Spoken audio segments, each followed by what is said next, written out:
Now that the introduction is completed, the authors then move on to inform the readers of the methodology used within the article to complete and start the study. The first items of methodology that will be focused on are research context, research questions, and research methods.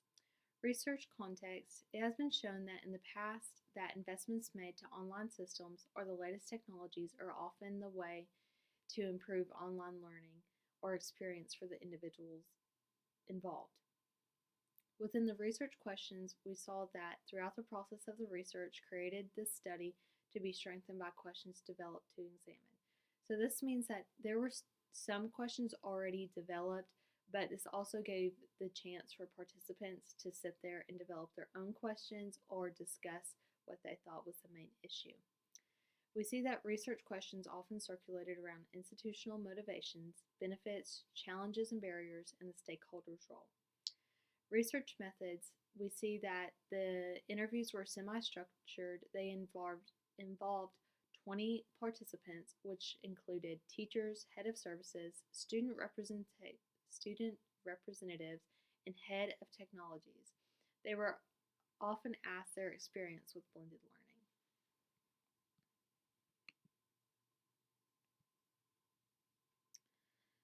Now moving on to data analysis and the results. The interviews were recorded and then sent to a company where they were transcribed. Then these recorded interviews were analyzed and noted the rising themes of each conversation. The rising themes were then placed into an online database that plucked and pulled the main themes from each interview. We see that the results concluded to be key drivers, institutional considerations or support needs, processes to facilitate institutional alignment or stakeholders, and understanding of stakeholder roles in the new digital landscape. Down below, you'll see two figures. Well, you'll see one figure and one table. The first figure shows the rising themes and how they each pertain to a different level or area of the institution. Next, we see on table 4 the narratives around the stakeholders. This is showing how the teachers answered their interview and the main themes that they discussed. We also see that students did the same thing, and they're trying to show that they are often co-creators of knowledge and they aren't just sitting there adopting it.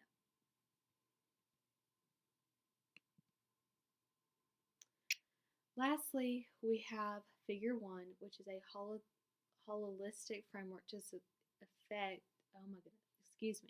to support effective institutional transitions and to enhance blended learning.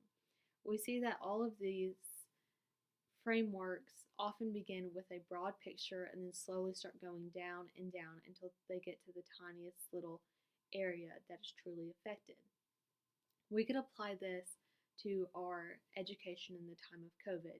That right now we have the broad issue of students, teachers, parents, administrators, and locally invested not receiving the benefits that they want to for the educational system. And overall, everyone can see that this is leading to a handful of negative causes and effects. Then, if we kind of narrow it down, be like, okay, what's really the deal? Okay, well, in Arkansas, a lot of students don't have proper access to internet or proper access to computers, so these students can't even do the lessons that they need. Then we could look at the teachers saying, this is stressing them out because one moment they're having to be in person teaching it there, but then they have to be ready by a drop of a hat to switch online.